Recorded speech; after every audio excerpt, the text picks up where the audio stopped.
ઉપરવાસમાં ભારે વરસાદના કારણે ઉકાઈ ડેમમાંથી પાણી છોડવામાં આવ્યું છે તો ભારે વરસાદના કારણે અહીં ડેમમાંથી પાણી છોડવામાં આવ્યું છે 1.95 લાખ ક્યુસેક પાણી છોડવામાં આવ્યું છે। તાપી નદીનું જળસ્તર વધતા કિનારે રહેતા લોકોના ઘરોમાં પાણી ઘૂસ્યા છે।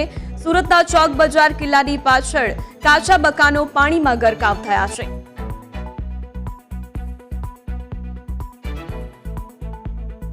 ઉપરવાસમાં ભારે વરસાદના કારણે ઉકાઈ ડેમની સપાટીમાં સતત વધારો થઈ રહ્યો છે અને સપાટી જાળવી રાખવા માટે ઉકાઈ ડેમમાંથી જે પાણી છે છોડવામાં આવી રહ્યું છે।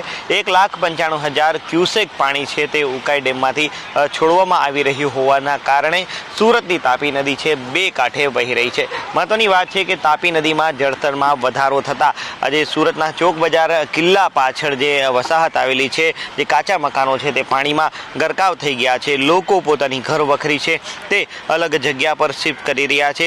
મહત્વની વાત કહી શકાય કે જે પ્રકારે 2 દિવસથી વરસાદ પડી રહ્યો છે દક્ષિણ ગુજરાતમાં, તેને જ લઈને ઉકાઈ ડેમમાં સતત જે પાણીની આવક છે તે વધી રહી છે। ઉકાઈ ડેમનું રૂલ લેવલ 335 ફૂટ છે અને તેને જાળવવા માટે આજે તંત્ર દ્વારા પાણી છોડવામાં આવી રહ્યું છે। ઉકાઈના 11 જેટલા દરવાજા ખોલવામાં આવી રહ્યા છે અને 1,95,000 ક્યુસેક છે તે પાણી છે તાપી નદીમાં છોડવામાં આવી રહ્યું છે અને આ તાપી નદીમાં પાણી છોડવામાં આવ્યું હોવાના કારણે કોઝવેની જે જળ સપાટી છે તે 8.9 મીટરે પહોંચી છે, એટલે કે 8.9 મીટરની સપાટીથી કોઝવે છે તે ઓવરફ્લો થઈ રહ્યો છે। તો બીજી તરફ આજે પાણી જે છોડાયું છે તેને લઈને સુરતના નીચાણવાળા વિસ્તારોમાં એલર્ટ જાહેર કરવામાં આવ્યું છે। લોકોને આ નીચાણવાળા વિસ્તાર છે તે ખાલી કરવા માટે જણાવવામાં આવ્યું છે।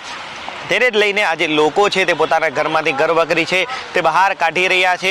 હાલાકીનો સામનો લોકોને કરવો પડી રહ્યો છે। આજે કાચા મકાનો જે સુરતના ચોક બજારના કિલ્લા પાછળ આવેલા છે ત્યાં હાલ લોકોના ઘરોમાં છે પાણી ઘૂસી ગયું છે। દર વર્ષે જો કે આ જ પ્રકારની પરિસ્થિતિ થતી હોય છે, જ્યારે ઉકાઈ ડેમમાં વધારે પાણી છોડવામાં આવે છે તાપી નદીમાં, ત્યારે આ જ પ્રકારની પરિસ્થિતિ અહીંયાના લોકોને સહન કરવાનો વારો આવી રહ્યો છે અને હાલ આ સીધા દ્રશ્ય જોઈ શકો છો કે નાના નાના બાળકો સાથે લોકો છે તે પોતાની ઘર વખરીને સુરક્ષિત જગ્યા પર પહોંચાડી રહ્યા છે અને પોતાની રહેવાની વ્યવસ્થા પણ કરવામાં આવી રહી છે। તો બીજી તરફ જે હવામાન વિભાગ દ્વારા જે રેડ એલર્ટ જાહેર કરવામાં આવ્યું હતું સુરત સહિત દક્ષિણ ગુજરાતમાં, તેને લઈને ડિઝાસ્ટર મેનેજમેન્ટની ટીમો દ્વારા સતત તમામ પરિસ્થિતિ પર નજર રાખવામાં આવી રહી છે।